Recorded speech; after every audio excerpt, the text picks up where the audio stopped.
ہم یہاں سب یہ کہہ رہے ہیں کہ یہ بجٹ IMF کا بجٹ ہے, یہ بجٹ IMF کا بجٹ ہے.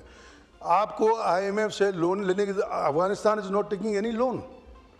آپ کے سامنے ابھی یہ 3 سال ہوئے ہیں, وہ امریکہ کی 20 سالہ جارحیت سے آزاد ہوئے ہیں, وہ اپنے طور پر رہ رہے ہیں. ابھی اکنامی ان کی ہم سے زیادہ اچھے طریقے سے سدھر رہی ہے. بنگلہ دیش کو آپ سے الگ ہوئے کتنے سال ہو گئے, وہ کس طرح سدھر رہے ہیں. آپ بھی ہم بھی اپنے آپ کو سدھاریں. We should also adapt a system. ہمارے یہاں سسٹم نہیں ہے. انگلینڈ میں سسٹم ہے, برطانیہ میں پرانا سسٹم ہے, پرانی ڈیموکریسی ہے, امریکہ میں سسٹم ہے, UAE آپ کے سامنے ہے. طیارے آپ نے دیے ان کو سکھانے کے لیے. آج جب ہم کراچی میں اترتے ہیں تو ایسا لگتا ہے کہ ہم قبرستان میں ایئرپورٹ پہ اتر رہے ہیں. اب ہم UAE کے جب ایئرپورٹ پہ, دبئی کے ایئرپورٹ پہ اترتے ہیں تو ایسا لگتا ہے کہ پتہ نہیں ہم کون سے ترقی یافتہ ملک میں آ گئے, جہاں 777 تو چھوڑیں, 380 کے بڑے بڑے جہاز کھڑے ہوئے ہیں, اور پتہ نہیں کتنے سووں کی ہزاروں کی تعداد میں ہوائی جہاز قطر میں کھڑے ہوئے ہیں. قطر کتنا بڑا ملک ہے؟ It's not more than 2 district of Sindh. Israel کتنا بڑا ملک ہے؟ 70-75 ملک بنے. ایران اتنا بڑا ملک ہے, اسرائیل اتنا چھوٹا ملک ہے. اسرائیل اپنی جدید ٹیکنالوجی سے ہمارے مسلمان بھائیوں کو مار رہا ہے.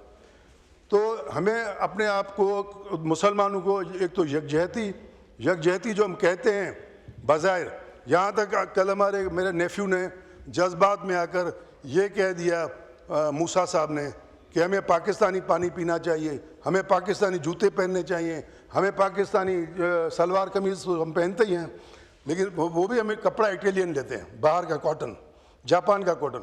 تو پہلے تو موسیٰ صاحب سے میں پوچھوں گا کہ بھائی آپ خود تو جو ہے یہ ڈیزائنر کپڑے پہننا بند کریں, then you talk about wearing Pakistan, drinking Pakistani water.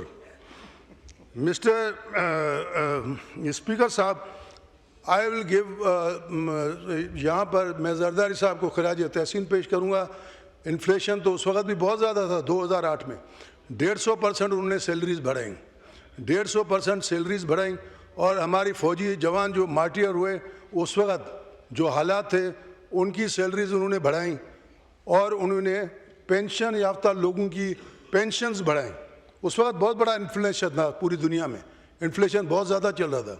ہمیں حیرانی ہوتی ہے جناب چیئرمین, اب میں پرسوں سے تقاریر سن رہا ہوں, میں پرسوں آیا ہوں اور پرسوں سے میں تقریریں سن رہا ہوں کہ سولر ہمارے سب بھائیوں نے بولا ہے, PTI کے بھائیوں نے بھی بولا ہے, اور ان لوگوں نے بھی بولا ہے کہ بھئی یہ تو قدرتی الیکٹریسٹی لائٹ کی ہے, اور یہ غریب لوگوں کے لیے خداوند تعالیٰ نے, آپ اس کے اوپر اتنا بڑا ٹیکس 18% ٹیکس لگا رہے ہیں. 18% ٹیکس از ٹو مچ.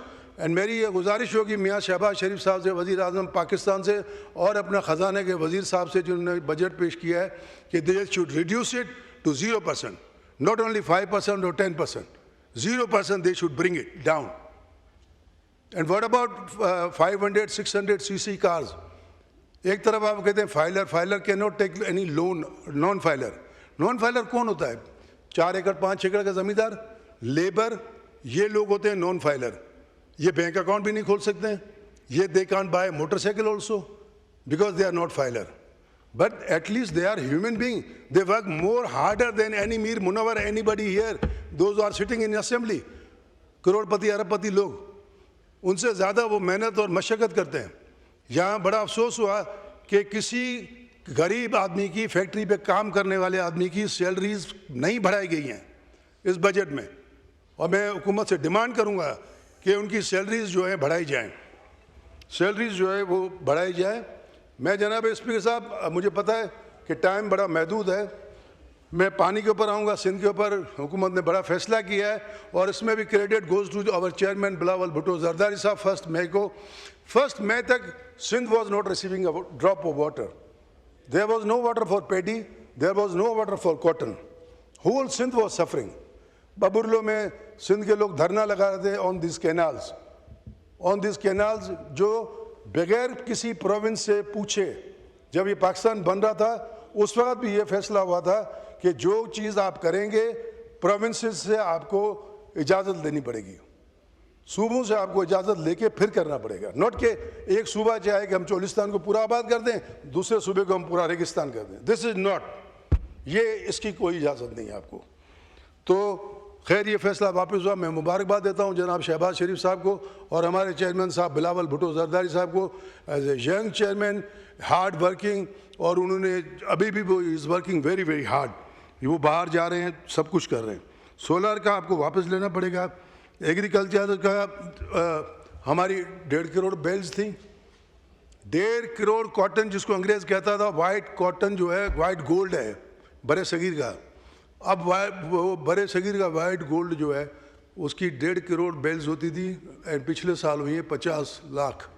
تو وی آر ڈیکریزنگ, بجائے increasing we are decreasing.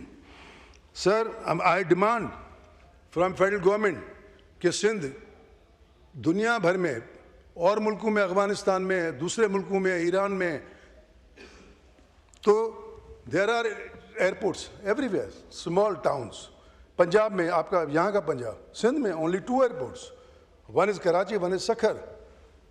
Hyderabad کا ایئرپورٹ بنا ہوا ہے, کوئی جہاز نہیں چلتا ہے. میر پور خاص کا ایئرپورٹ بنا ہوا ہے, کوئی ہوائی جہاز نہیں چلتا ہے. مٹھی کا ایئرپورٹ بنا ہوا ہے, کوئی ہوائی جہاز نہیں چلتا ہے.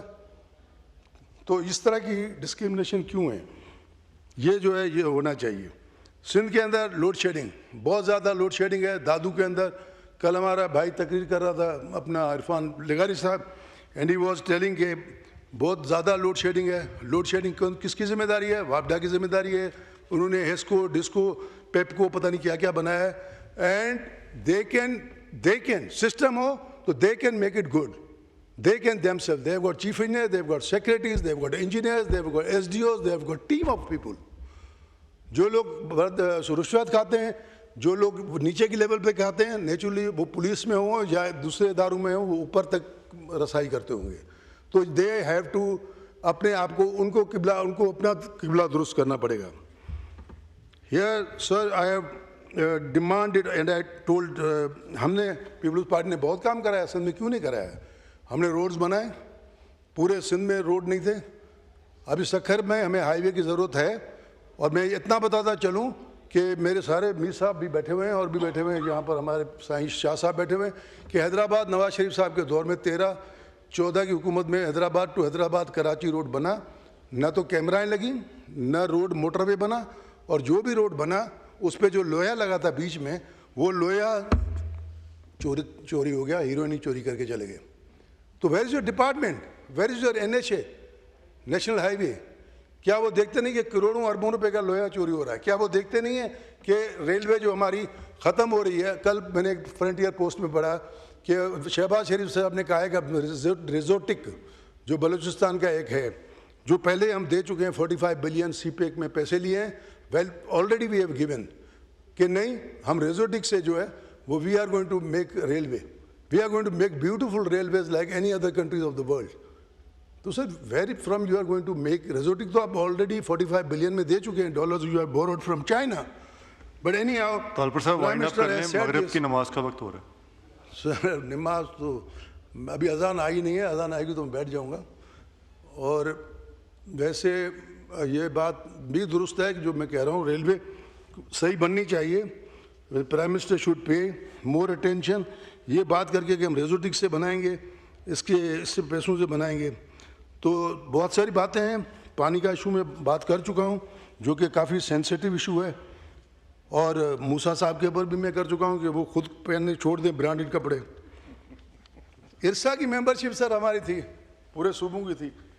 یہ ایک فیصلہ ہوا تھا 1991 میں کہ ہر پروونس کا ایک چیئرمین ہوگا, every province will have chairman. کیوں سر, وائی اس کو ختم کر دیا گیا؟